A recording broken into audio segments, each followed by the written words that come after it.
Hey squad, welcome back to my channel. If you are new here, my name is Kelly and I love to share about secondhand shopping and our life as a family. If you are not new here, then you might recognize our guest for today.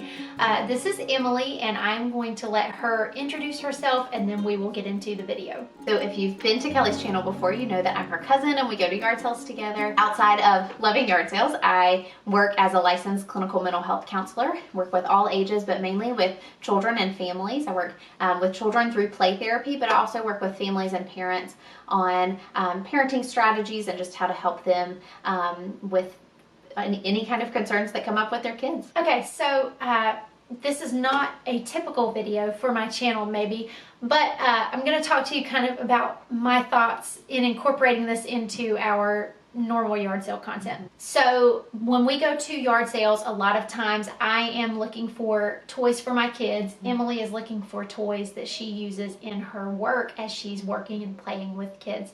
And I thought it would be really beneficial to talk about open-ended play.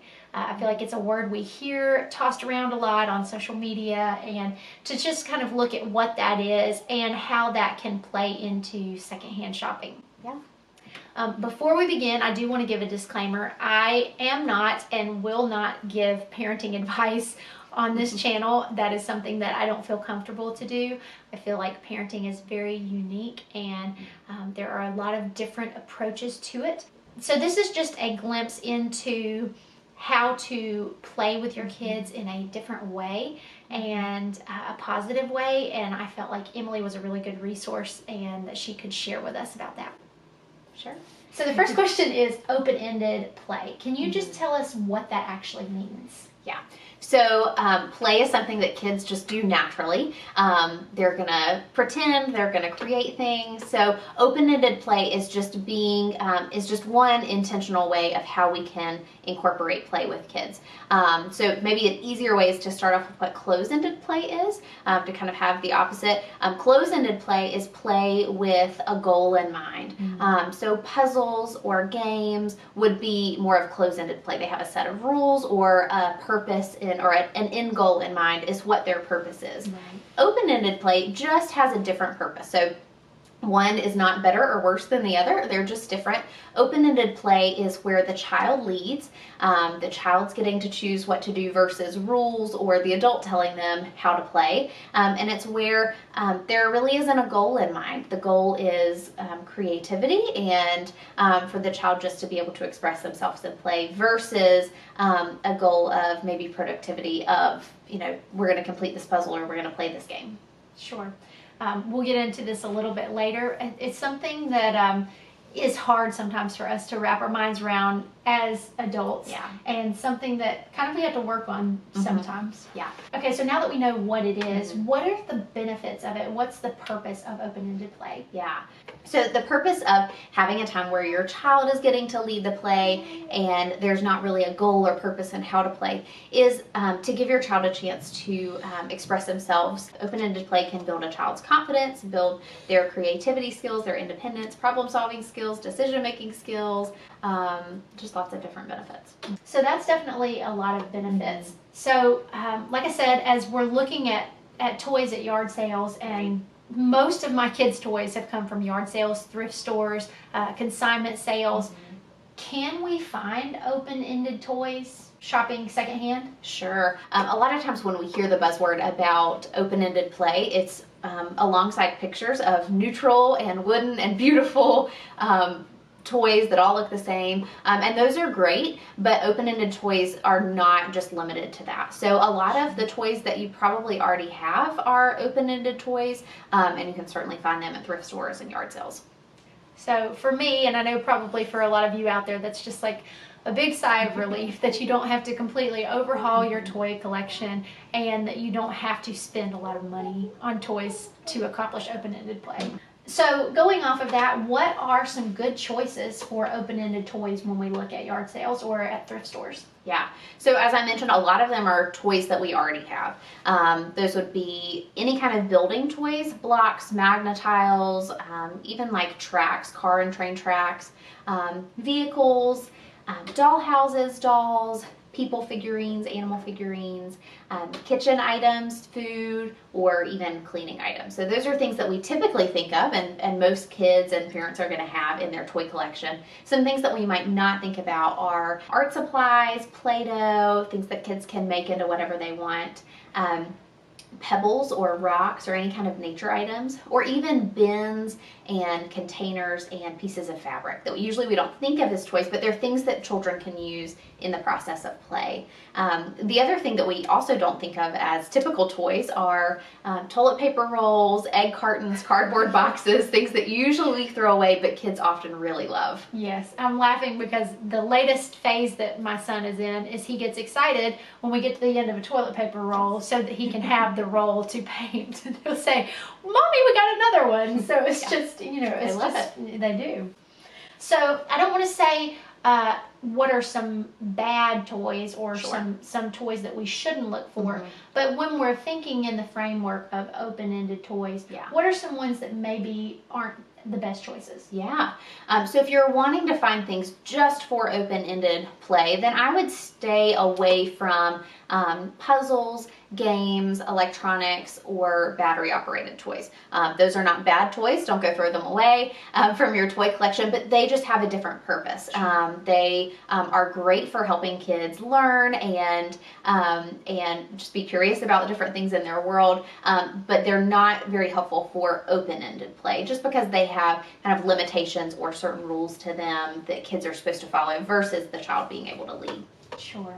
Okay, so when we're talking about open play, is this something that kids do by themselves? Is this something that the parents do with them? What does it practically look like? Yeah, it can be either way. It can be independent play for the child, so that might look like you have a box of open-ended toys or 2 or 3 that you've chosen, and you set your child down and say, here's what you can play with for a little bit, and that can be their independent play. It can be that you as the parent are engaging with them in that, and what that looks like is you kind of go down to their level, you enter into their world of play, and you let them lead. So it's a different way than we normally play with kids because we're holding back on, I'm not going to give advice or suggestions, I'm not going to fix things, I'm really going to let my child lead, and I'm going to be the observer. I'm going to notice things, I'm going to reflect things that I see. So you're just letting your child know that you are noticing what they're doing. It's very different than how we usually talk to kids or even how we talk to adults. If Kelly is cooking something, I'm not going to reflect, oh, I noticed that you're putting those spices in, and oh, now you're stirring it. I'm not going to narrate what she's doing. As adults, we let each other know that we're following along and we're present by nodding our head, by eye contact, by turning towards each other. But when a child is playing and on the floor, they're not going to be able to notice our eye contact. They're focused on how fast the car is going and how they're going to build their tower. So our way to let them know that we are paying attention is just to reflect what they're doing. That shows, that communicates our presence to them. Sure.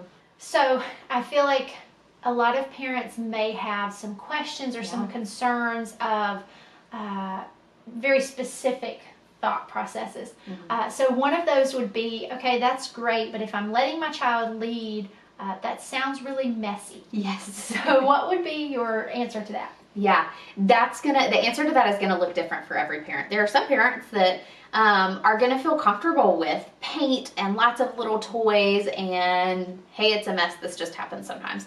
Other parents or adults, myself included, are not gonna feel comfortable with that. So you can limit the toys or the amount of items to whatever your comfort level is. Open-ended play can be as beneficial with 10 blocks or with 60 blocks, or as beneficial with just Play-Doh or with paint too. So there's no right or wrong way to engage in toys with open-ended play, so you can kind of limit that to whatever your tolerance for messiness is. Sure. So another thought might be there's not enough concreteness. So I know you were mentioning before the toys with games and rules don't really fall under open-ended play. So I think sometimes the thought can kind of be, how do you separate that imaginative play from reality? I know one of the examples we talked about before filming was using a piece of fabric as maybe a using it to represent the ocean. But then what if they use a piece of green fabric to represent the ocean? How would you talk about that? Sure. I think it depends on kind of the perspective that you have as a parent and the lens that you're in, the goal that you have. If your goal in playing with your child is for the purpose of teaching them the correct colors, then that would be something to correct. Hey, you think that one's green, but that one's actually blue. But if your goal is to kind of enter into their world and you want insight into how they see their world and giving them a chance to just express themselves, then it's okay. This play therapist is giving you permission. It's okay to not correct that. For, it's not necessarily hurtful for in this 15 minutes that we're playing together, if the sea is green or purple. That's giving them a chance to just kind of share how they see the world. And imagination is really good for kids. Kids will learn as they develop how to separate fantasy from reality. And that's something we can teach them by limits. If you want to have 30 minutes of special playtime with your child where you're engaging in open-ended play and the sea is green in that time, and then you end that play and now we're going to work on colors, that's an okay distinction to have, to give your kids a chance to just express themselves however they want to, and you just kind of get a window into their world. Right.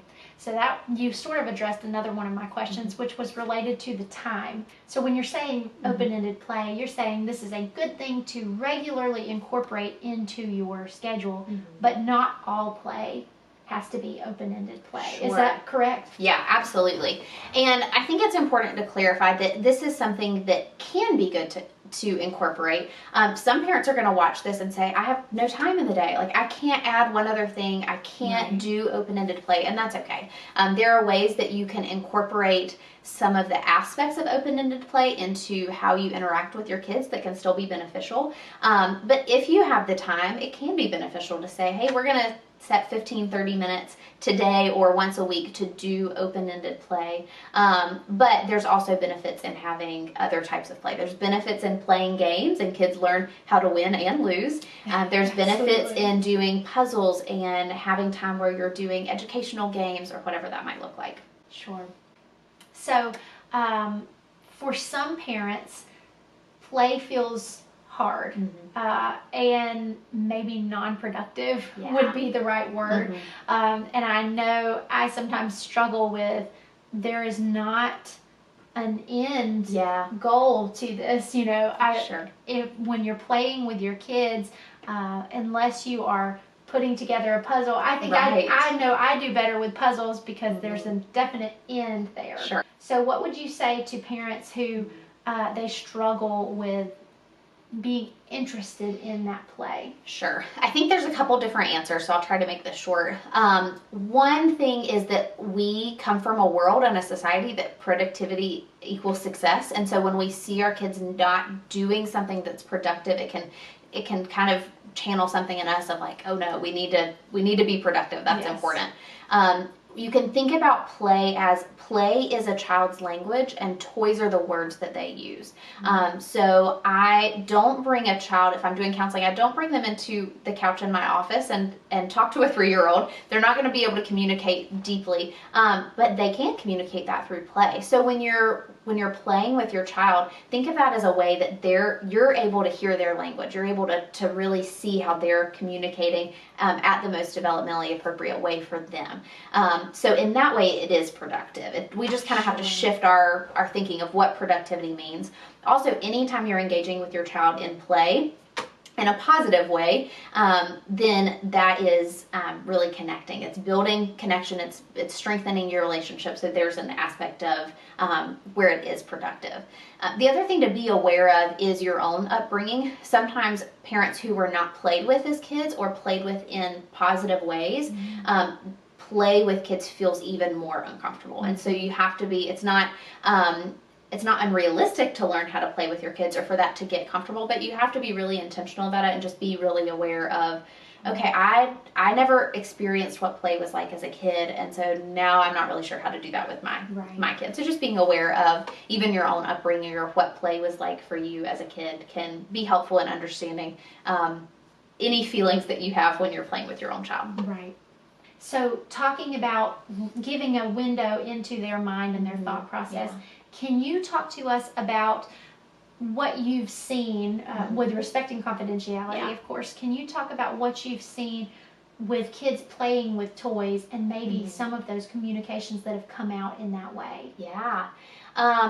Sometimes it's not always obvious to me what a child's playing out. I might not know why all the animals are arguing with each other, or why the child is caring for a baby doll. I don't know what emotions or situations are going on behind that. But sometimes it is pretty clear to me what a child might be playing out. One of the most obvious examples of that is when I'm working with children whose parents are going through separation or divorce. Oftentimes, kids will play out separation themes in their play. So one example of what that might look like is all the animals in the lion family are together, and then all of a sudden they're separated and they live in these two different worlds, and one feels happy and one feels sad, or whatever that might look like. That's a pretty clear image to me of this child doesn't know how to communicate, hey, my world was all nicely put together and now it's separated, and that feels really sad, and I don't know how to process that.